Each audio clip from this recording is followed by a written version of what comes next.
Hi friends, I'm Sendil. Welcome to our channel English பேச ஆசையா. So இன்னைக்கு இந்த வீடியோவில் ஒரு சூப்பரான ஒரு கதை தான் உங்களுக்கு சொல்ல போகிறேன். ஏன்னா இந்த வீடியோவில் நம்ம கதை மூலமாக இங்கிலீஷை நம்ம கற்றுக்க போகிறோம். ஸோ இது வந்து நிறைய குட்டீஸ்க்கு வந்து ரொம்பவே ஹெல்ப்ஃபுல்லாக இருக்கும். ஸோ குட்டீஸ்க்கு மட்டும் இல்லைங்க, ஸோ இங்கிலீஷ் பேசணுங்கிற ஆசையோட யார் இருந்தாலுமே அவங்களுக்கு இந்த வீடியோ ரொம்பவே பயனுள்ளதாக இருக்கும். ஏன்னா கதை மூலமாக நம்ம இங்கிலீஷ் கற்றுக்கும் போது ரொம்ப சுலபமாக அந்த இங்கிலீஷை வந்து கற்றுக்கலாம். ஓகேவா? ஏன்னா நம்ம வந்து எல்லாரும் பேசுறது தான் ட்ரை பண்ணுறோம் இல்லையா? அதுக்கு இது ஒரு அழகான வழி. ஓகே, ஸோ கதை மூலமா இங்கிலீஷ் கத்துக்கிறது. ஏற்கனவே நான் வந்து 2 ஸ்டோரிஸ் நான் வந்து அப்லோட் பண்ணியிருந்தேன். ஓகே, என்னென்ன அப்படின்னு பார்த்தீங்கன்னா, the honest woodcutter and another one is the greedy dog. Okay, so இந்த ரெண்டுமே நான் வந்து அப்லோட் பண்ணியிருந்தேன். இன்னைக்கு நம்ம பார்க்க போற ஸ்டோரி எல்லாருக்குமே தெரிஞ்ச ஒரு கதை தான். ஓகே, ஸோ அதை பார்க்கறதுக்கு முன்னாடி நம்ம சேனலை சப்ஸ்கிரைப் பண்ணாதவங்க சப்ஸ்கிரைப் பண்ணிக்கோங்க, பக்கத்துல இருக்க பெல் ஐக்கானை கிளிக் பண்ணி வச்சுக்கோங்க. ஓகே, வீடியோ உங்களுக்கு பிடிச்சிருந்தா மறக்காம ஒரு லைக் பண்ணிட்டு வீடியோ பாருங்க. So at the end of the video நீங்களாகவே கதை சொல்லணும், அந்த அளவுக்கு நீங்க ப்ராக்டிஸ் பண்ண போறீங்க. நான் உங்களை அந்த அளவுக்கு சொல்ல வைக்க போறேன், நீங்களும் என் கூட சேர்ந்து ப்ராக்டிஸ் பண்ணிட்டே வரணும். ஓகேவா? ரைட். ஸோ நம்ம இன்னைக்கு பார்க்க போற கதை எல்லாருக்குமே தெரிஞ்ச கதை, த thirsty crow. ஓகே, thirsty அப்படின்னா தாகமான அப்படின்னு அர்த்தம், crow அப்படின்னா காகம். இப்போ நான் சொல்லி கொடுக்கும் போது நான் எப்படி வந்து ப்ரொனவுன்ஸ் பண்றேன் ஒவ்வொரு வார்த்தையும் அப்படிங்கறத நல்லா கவனிங்க. பிகாஸ் இங்கிலீஷ் பேசும்போது pronunciation is very important. Okay, இதை எப்படி வாசிக்கணும் அப்படின்னா thirsty, the thirsty crow. Okay, தாகமுள்ள காகம், அதான் இன்னைக்கு நம்ம பார்க்க போற ஸ்டோரி. இந்த ஸ்டோரியை ஃபர்ஸ்ட் நான் தமிழ்ல சொல்லிடுறேன், அதுக்கப்புறமா அதை எப்படி இங்கிலீஷ்ல சொல்றது அப்படிங்கறத நம்ம பார்க்கலாம். ஒரு காலத்துல வெயில் அடிக்குதுங்க, நல்ல சம்மர் டைம்ல ஒரு காகம் தாகத்தோட என்ன பண்ணிட்டு இருக்கு அப்படின்னா அங்கேயும் இங்கேயும் தண்ணீரை தேடி அப்படியே அலைஞ்சிக்கிட்டே இருக்கு. எங்கேயாவது நமக்கு தண்ணீர் கிடைக்காதா அப்படின்னு சொல்லிட்டு அந்த காட்டுல தேடி அலைஞ்சிட்டு இருக்கு. ஓகே, ஸோ அப்போ வந்து தண்ணீர் எங்கேயுமே இல்லை. இது ரொம்ப வீக் ஆயிருச்சு. நம்மளே தண்ணி குடிக்காட்டா வீக் ஆயிரும் இல்லையா? அதே மாதிரி அந்த க்ரோ என்ன ஆகுது அப்படின்னா ரொம்ப வீக்கா, ரொம்ப டயர்ட் ஆயிருது. அப்படிப்பட்ட நேரத்துல அது தண்ணீரை தேடிட்டு இருக்கும் போது கொஞ்சம் தண்ணி இல்லையே அப்படின்னு தேடிட்டு இருக்கிற நேரத்துல அதோட கண்ணில் வந்து ஒரு பானை தட்டுப்படுது, பாட். ஓகே, ஒரு தோட்டத்துல ஒரு பாட் வந்து தட்டுப்படுது, ஒரு பானை, குட்டி பானை. ஓகே, அதுல என்ன இருக்கும் அப்படின்னு சொல்லி போய் இந்த காக்கா வந்து போய் பார்க்க போகுது. போய் பார்க்கும்போது தான் தெரியுது அதுல கொஞ்சமா தண்ணி இருக்கு. அதுவும் கீழே பானைக்கு அடியில கொஞ்சோண்டி தண்ணி இருக்கு. ஓகே, சரி குடிக்கலாம் அப்படின்னு சொல்லிட்டு அந்த காகம் என்ன செய்யுது அப்படின்னா ட்ரை பண்ணுது குடிக்கிறதுக்காக. குடி போன காகத்துக்கு என்ன ஆகுதுன்னா அதோட பீக், அதோட வாய் இருக்கும் இல்லையா, அது வந்து தண்ணீரை டச் பண்ணவே இல்லை. ஏன்னா அந்த அளவுக்கு தண்ணி கம்மியா இருக்கு. ஐயோ, இவ்வளோ தண்ணி கம்மியா இருக்கே, நம்மளால தண்ணீரை குடிக்கவே முடியலன்னு சொல்லிட்டு என்ன பண்ணலாம் அப்படின்னு யோசிச்சுட்டே இருக்கு. ஒரு கிளவரான ஒரு ஐடியா கிடைக்குது, புத்திசாலியான யோசனை ஒண்ணு கிடைக்குது அந்த காகத்துக்கு. என்னன்னா பக்கத்துல வந்து சின்ன சின்ன கற்கள் வந்து நிறைய இருந்தது. ஓகேவா? அந்த கற்களை ஒவ்வொன்னா தூக்கி தூக்கி என்ன பண்ணுதுன்னா இந்த பானைக்குள்ள போட்டுட்டே வருது. அப்ப என்ன ஆகுது, கீழே இருக்கக்கூடிய அந்த தண்ணியோட அளவு அப்படியே மேல வருது. ஓகே, இப்போ அந்த தண்ணீரை குடிச்சிருது. காகத்துக்கு தாகமும் தணிஞ்சிருது. ரொம்ப சந்தோஷமா, ரொம்ப ஹாப்பியா பறந்து போயிருது. இதுல இருந்து என்ன தெரியுது, where there is a will there is a way. Okay, so எங்க வந்து நமக்கு முயற்சி இருக்கோ அங்க வழியும் பிறக்கும். ஓகே, ஸோ அதே மாதிரி ஒரு இக்கட்டான சூழ்நிலையில நம்ம நேர்த்தியுடன் செயல்பட வேண்டும் அப்படிங்கறதா இந்த ஸ்டோரியோட மாரல். எப்படி இருந்தது இந்த கதை? தமிழ்ல ரொம்ப அழகா இருந்ததா? ஓகே, ஸோ இப்போ என்ன பண்ண போறோம் அப்படின்னா நான் சொன்ன இதே தமிழ் ஸ்டோரியை எப்படி இங்கிலீஷ்ல சொல்றது அப்படிங்கிறத பார்க்கலாம். Let's practice. ஓகே, ஒரு காலத்தில் அது சூடான வெயில் நாளாக இருந்தது. ஓகே, ஒரு காலத்துல ஒரு நாள் வந்து ரொம்ப சூடான வெயில் நாள் அப்படின்னா ஹாட் சம்மர் டே, ரொம்ப சூடான ஒரு வெயில் நாளாக இருந்தது. ஒரு காகம் வானத்தில் பறந்து கொண்டு இருந்தது. ஒரு காகம் வானத்தில் பறந்து கொண்டிருந்தது. இதுக்கு எப்படி இங்கிலீஷ்ல சொல்றதுங்கிறத பார்க்கலாம். நீங்களும் கமெண்ட்ல சொல்லி ட்ரை பண்ணுங்க. ஓகே, ஸோ ஃபர்ஸ்ட் ஒரு காலத்தில், முன்னொரு காலத்தில், அது எப்படி சொல்லலாம்? Once upon a time. எப்பவுமே முக்காவாசி ஸ்டோரி இப்படிதான் ஆரம்பிக்கும். Once upon a time, comma, முன்னொரு காலத்தில் அது சூடான வெயில் நாளாக இருந்தது. ஸோ அது இருந்தது, எல்லா கதையுமே நடந்து முடிஞ்ச மாதிரி தான் நம்ம சொல்லுவோம் இல்லையா? ஸோ அதனால முக்காவாசி நம்ம வந்து பாஸ்ட் ஃபார்ம் தான் யூஸ் பண்ணுவோம். ஸோ பாஸ்ட்ல தான் நம்ம சொல்லிட்டே போனோம். ஓகேவா? இங்க பாருங்க, அது இருந்தது, அது எப்படி சொல்லலாம் அப்படின்னா இட் வாஸ் சூடான வெயில் நாள், அதை எப்படி சொல்லலாம்? Hot summer day. It was a hot summer day. Once upon a time, it was a hot summer day. சொல்லும் போது உங்களோட expression is also very important. Once upon a time, it was a hot summer day. ஒரு காகம் வானத்தில் பறந்து கொண்டிருந்தது. ஒரு காகம் அப்படின்னா a crow, பறந்து கொண்டு இருந்தது. இது என்ன டென்ஸ்? உங்களுக்கு சொல்லி கொடுத்துருக்கேன், past continuous tense. Okay, so a crow was, பறக்கிறதுக்கு என்ன இங்கிலீஷ்ல? fly. ஸோ அதோட ஐஞ்சி சேர்ப்போம் இல்லையா, கண்டினியூஸ் டென்ஸ்னா flying. The crow was flying. ஒரு காகம் பறந்து கொண்டிருந்தது வானத்தில், in the sky. சொல்லலாமா இப்போ? Once upon a time, it was a hot summer day. A crow was flying in the sky. Next sentence. அது மிகவும் தாகமாக இருந்தது. அது ரொம்ப தாகமாக இருந்தது. So அது இருந்தது, அது எப்படி சொல்லுவீங்க? It was மிகவும் தாகமாக. மிகவும்னா very, தாகம்னா thirsty. It was very thirsty. அது மிகவும் தாகமாக இருந்தது. மற்றும் and எல்லா இடங்களிலும் தண்ணீரை தேடிக்கொண்டிருந்தது. ஸோ அதுக்கு வந்து நம்ம ஒரு அழகான ஒரு phrasal verb யூஸ் பண்ணுவோம். என்ன அப்படின்னு பார்த்தீங்கன்னா looking for. looking for அப்படின்னா தேடிட்டு இருக்கிறது. Okay, and looking for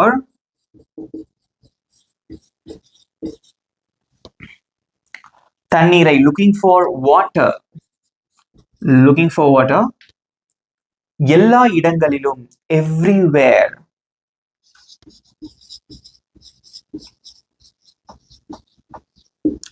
That's it. It was very thirsty and looking for water everywhere.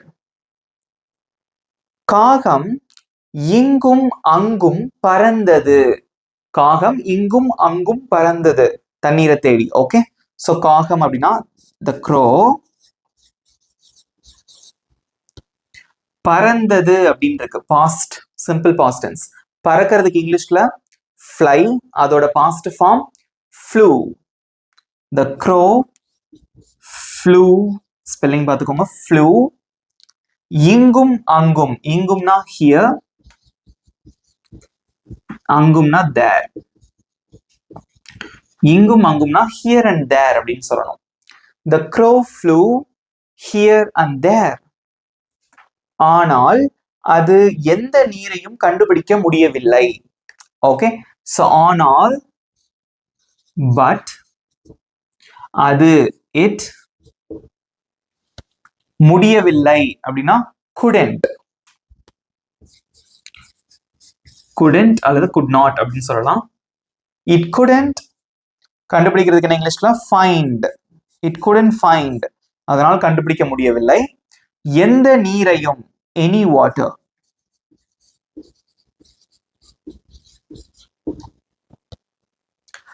அது பலமில்லாமலும் சோர்வாகவும் இருந்தது. சோ அது இருந்தது அப்படின்னா it was, பலமில்லாமல்னா வீக்கா இருக்கிறது. Okay, weak. சோர்வாக அப்படின்னா tired, weak and tired. அவ்வளவுதான். The crow flew here and there, but it couldn't find any water. It was weak and tired. So நம்ம சேர்த்து சொல்லும் போது எப்படி சொல்லலாம் அப்படின்னா, once upon a time it was a hot summer day. A crow was flying in the sky. It was very thirsty and looking for water everywhere. The crow flew here and there, but it couldn't find any water. It was weak and tired. So the expression is also very important. Okay, so நீங்க read பண்ணியும் practice பண்ணிக்கோங்க. Right, next என்னாச்சுன்னு பார்க்கலாம். கடைசியில் காகம் தோட்டத்தில் ஒரு பானையை பார்த்தது. அது விரைவாக கீழே பறந்தது மற்றும் பானையின் உள்ளே பார்த்தது. That's it. இது எப்படி இங்கிலீஷ்ல சொல்றதுங்கிறத பார்க்கலாம். இங்க பாருங்க, கடைசியில் அதை எப்படி சொல்லலாம் அப்படின்னா அட் லாஸ்ட். அட் லாஸ்ட் கடைசியில், கமா, காகம் தோட்டத்தில் ஒரு பானையை பார்த்தது. ஸோ காகம், the crow, பார்த்தது, காகம் பார்த்தது, பார்த்ததுன்னா saw, சீயோட past form saw. The crow saw ஒரு பானையை, saw a pot. pot அப்படின்னா பானை. இது எப்படி வாசிக்கணும்? pot. தோட்டத்தில், the garden. At last, the crow saw a pot in the garden.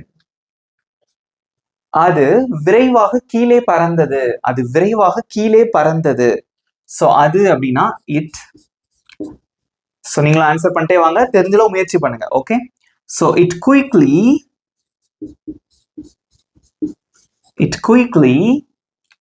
கீழே பறந்தது.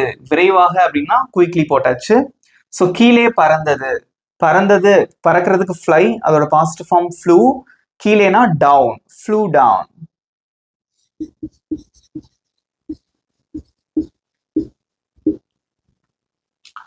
மற்றும் அண்ட் பானையின் உள்ளே பார்த்தது. பார்க்கறது என்ன சொல்லலாம்? பானைக்குள்ள பார்க்கறதுக்கு பர்டிகுலரா ஒரே ஒரு விஷயத்தை பார்க்கறதுக்கு நம்ம லுக் அப்படிங்கிற வேர்ப் யூஸ் பண்ணுவோம். ஓகே, லுக்ட் அப்படின்னா பார்த்தது. லுக்ட் இன்சைட் பானை. இன்சைட் த பாட் அப்படின்னா பானைக்குள்ள அப்படின்னு அர்த்தம். Inside the pot. At last, the crow saw a pot in the garden. It quickly flew down and looked inside the pot. அங்கே பானையினுள் கீழே சிறிதளவு தண்ணீர் இருந்தது. காகம் அதை குடிப்பதற்கு முயற்சி செய்தது. ஆனால் அதனுடைய அழகுனா பீக், அதோட வாய் இருக்கும் பாத்தீங்களா, ஊசிய ஷார்ப்பா, அதை வந்து பீக் அப்படின்னு சொல்லுவாங்க. பறவையின் அழகு அப்படின்னா அந்த பேர்ட்ஸோட பீக், வாய். ஓகே, தண்ணீரை எட்டவில்லை, ரீச் பண்ணல அப்படின்னு சொல்றோம். ஓகே, இது எப்படி சொல்லலாம் இங்கிலீஷ்ல? ஃபர்ஸ்ட், அங்கே பானையினுள் கீழே சிறிதளவு தண்ணீர் இருந்தது. இது எப்படி சொல்லலாம் அப்படின்னா, அங்கேனா there was a little water. There was a little water. இது வந்து water அப்படின்னு சொல்லக்கூடாது, water. There was a little water. பானையினுள் கீழே, அதை எப்படி சொல்லுவீங்க? At the bottom of the pot.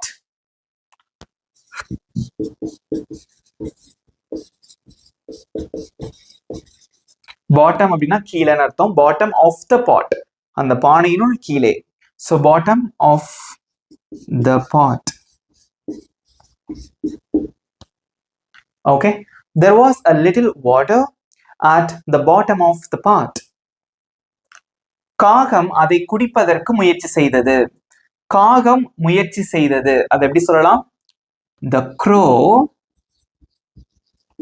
tried.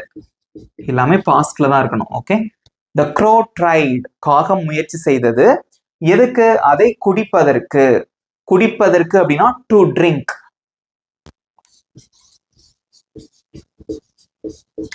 அதை அப்படின்னா it, to drink it.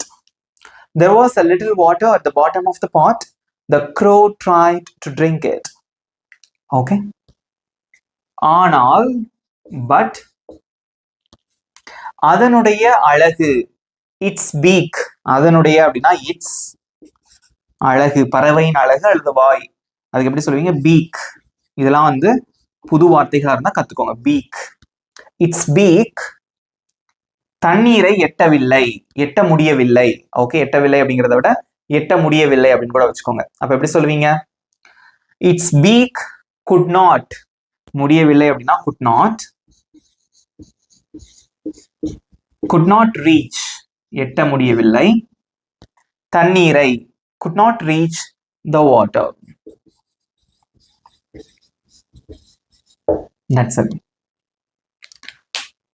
There was a little water at the bottom of the pot. The crow tried to drink it, but its beak could not reach the water. வாசிக்கலாமா இப்போ? At last, the crow saw a pot in the garden. It quickly flew down and looked inside the pot. There was a little water at the bottom of the pot. The crow tried to drink it, but its beak could not reach the water. Okay, தண்ணீரை எட்ட முடியவில்லை. அடுத்து என்ன நடந்ததுன்னு பார்க்கலாம். காகத்திற்கு புத்திசாலியான யோசனை வந்தது. காகத்திற்கு புத்திசாலியான யோசனை வந்தது. அது பக்கத்தில் உள்ள சிறிய கற்களை எடுக்க தொடங்கியது. ஓகே, மற்றும் அதனை ஒவ்வொன்றாக பானைக்குள் போட்டது. அதை ஒவ்வொன்றா பானைக்குள்ள போட்டது. இது எப்படி இங்கிலீஷ்ல சொல்றதுங்கிறத பார்க்கலாம். வீடியோ பிடிச்சிருந்தா மறக்காம ஒரு லைக் பண்ணிட்டு வீடியோ பாருங்க. Okay right. காகத்திற்கு புத்திசாலியான யோசனை வந்தது. இது எப்படி சொல்லலாம் அப்படின்னா, the crow had, காகம் புத்திசாலியான ஒரு யோசனை வைத்திருந்தது அப்படின்னு சொல்லலாம்.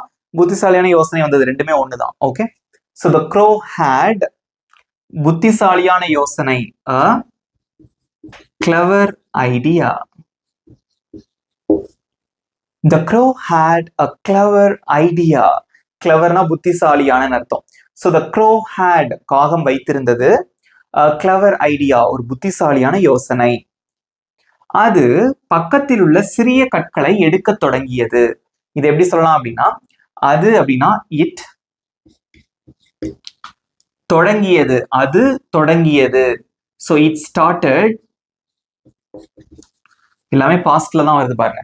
it started, பக்கத்தில் உள்ள சிறிய கற்களை எடுக்க. அது எப்படி சொல்லலாம் அப்படின்னா, picking up. picking up அப்படின்னா எடுக்கன்னு அர்த்தம். picking up, சிறிய கற்களை, small stones. ஸ்டோன்ஸ்னா கற்கள். small stones, பக்கத்தில் உள்ள, nearby.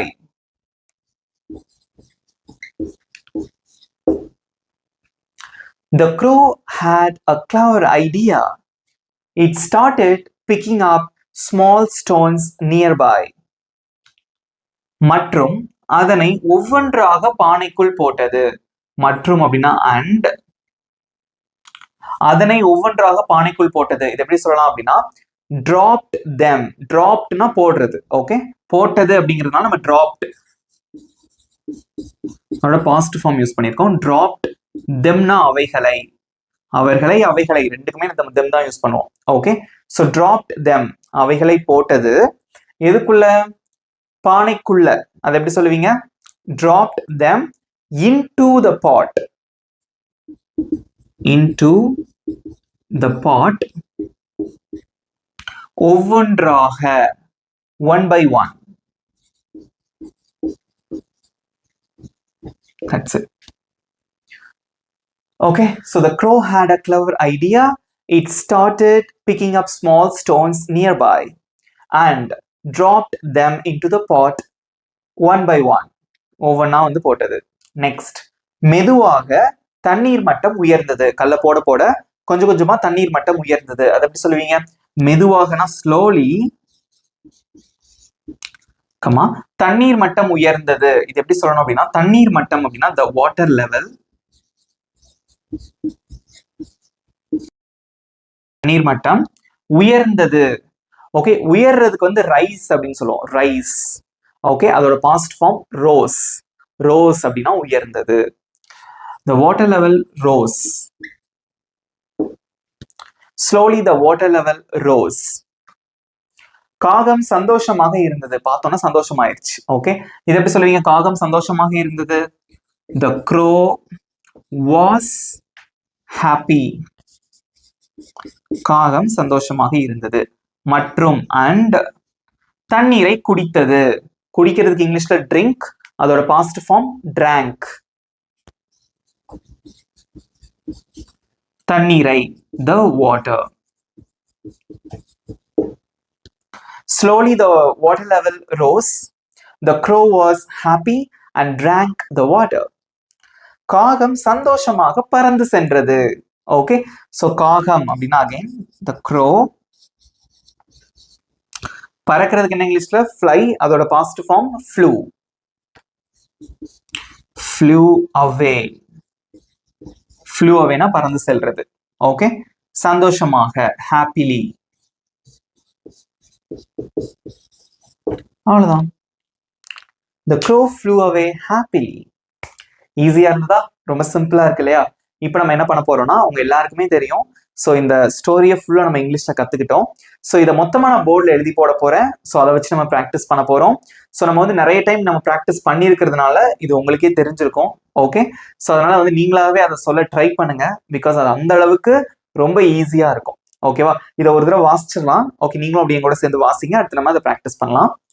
The crow had a clever idea. It started picking up small stones nearby and dropped them into the pot one by one. Slowly, the water level rose. The crow was happy and drank the water. The crow flew away happily. ஈஸியா இருக்கா? So உங்களோட expression is also very important. இப்போ இதோட moral என்ன? Moral of the story என்ன? வேர் there is a will.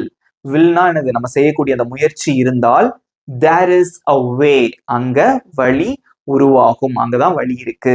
முயற்சி திருவினையாக்கும். அதுதான். ஓகேவா? அதே மாதிரி ஒரு கஷ்டமான நேரத்துல நம்ம ரொம்ப யோசிச்சு நேர்த்தியுடன் செயல்பட வேண்டும். காகம் வந்து ரொம்ப நேர்த்தியுடன் செயல்பட்டதுனாலதான் கடைசியா என்ன பண்ணுச்சு? அந்த தண்ணீரை வந்து குடிக்க முடிஞ்சது. அதனால சில இடங்கள்ல நம்ம மிகவும் புத்திசாலியான சிந்தனையுடன் செயல்பட வேண்டும். ஓகேவா? ஸோ ஃபுல் ஸ்டோரியை பார்க்கலாம். ஓகே, ஸோ இதான் வந்து அந்த ஹோல் ஸ்டோரி. ஸோ முழு கதையை நான் வந்து எழுதி போட்டிருக்கேன். நீங்களும் என் கூட சேர்ந்து அந்த எக்ஸ்பிரஷனோட வாசிச்சு சொல்லி பாருங்க. ஓகேவா? ஸோ இதை நீங்க வந்து கண்டிப்பா ப்ராக்டிஸ் பண்ணி பார்க்கணும் நம்ம சொல்லி முடிச்சதுக்கு அப்புறமா. ஓகே, ப்ராக்டிஸ் பண்ணலாமா? Right. Once upon a time, it was a hot summer day. A crow was flying in the sky. It was very thirsty and looking for water everywhere. The crow flew here and there, but it couldn't find any water. At last, the crow saw a pot in the garden. It quickly flew down and looked inside the pot. There was a little water at the bottom of the pot. The crow tried to drink it, but its beak could not reach the water. The crow had a clever idea. It started picking up small stones nearby and dropped them into the pot one by one. Slowly, the water level rose. The crow was happy and drank the water. The crow flew away happily. Okay, the moral of the story is where there is a will, there is a way. Okay, இதான் moral. Okay, முயற்சி திருவினையாக்கும் தமிழ்ல ஈஸியா ஞாபகம் வச்சுக்கோங்க. So எப்படி இருந்தது வாசிக்கிறதுக்கு? நீங்களும் எங்களோட சேர்ந்து சூப்பரா ப்ராக்டிஸ் பண்ணீங்க. ஸோ இவ்வளவுதாங்க. ஏன் வந்து நம்ம கதை மூலமா இங்கிலீஷை கத்துக்கிறோம் அப்படின்னா, அந்த கதை சொல்லும் போதுதான் அந்த எக்ஸ்பிரஷன், அந்த டோன், ஓகே, ஸோ அந்த ஏற்ற இறக்கத்தோட சொல்றது, ஓகே, அதெல்லாம் வரும். அதனால இதை நீங்க நல்லா ப்ராக்டிஸ் பண்ணீங்க எங்களோட சேர்ந்து. இப்போ உங்களுக்கான ஹோம்ஒர்க் என்ன தெரியுமா? இதே கதையை நீங்க இங்கிலீஷ்ல நிறைய டைம் சொல்லி பார்க்கணும். ஓகே, சொல்லி பார்த்துட்டு எப்படி இருந்தது இந்த கதை, ஓகே, இந்த ஸ்டோரி எப்படி இருந்தது, நீங்க நல்லா கத்துக்கிட்டீங்களா, ஓகே, இது வந்து உங்களுக்கு இங்கிலீஷ் கத்துக்கிறதுக்கு ரொம்ப உதவியா இருந்ததா, இந்த மாதிரியான ஃபீட்பேக்கை வந்து கண்டிப்பா எனக்காக கமெண்ட்ல சொல்லுங்க. நான் உங்களோட காமெண்ட்ஸ்க்காக வெயிட்டிங். உங்க காமெண்ட்ஸ் பார்த்துட்டு கண்டிப்பா நான் ரிப்ளை பண்ணுவேன். ஸோ உங்க நண்பர்களுக்கும் ஷேர் பண்ணுங்க, அவங்களுக்கும் ரொம்பவே யூஸ்ஃபுல்லா இருக்கும். நல்லா ப்ராக்டிஸ் பண்ணிட்டு நீங்க ப்ராக்டிஸ் பண்ணீங்களா அப்படிங்கறதையும் காமெண்ட்ல சொல்லணும். ஓகேவா? இந்த கதை உங்களுக்கு பிடிச்சிருந்தது அப்படின்னா மறக்காம ஒரு லைக் பண்ணிக்கோங்க. நம்ம சேனல் இன்னும் சப்ஸ்கிரைப் பண்ணாதவங்க சப்ஸ்கிரைப் பண்ணிக்கோங்க. பக்கத்துல இருக்க பெல் ஐக்கானை கிளிக் பண்ணி வச்சுக்கோங்க. இதே மாதிரி ஒரு சூப்பரான கான்செப்டோட நெக்ஸ்ட் வீடியோ நான் உங்களை மீட் பண்றேன். Thank you friends.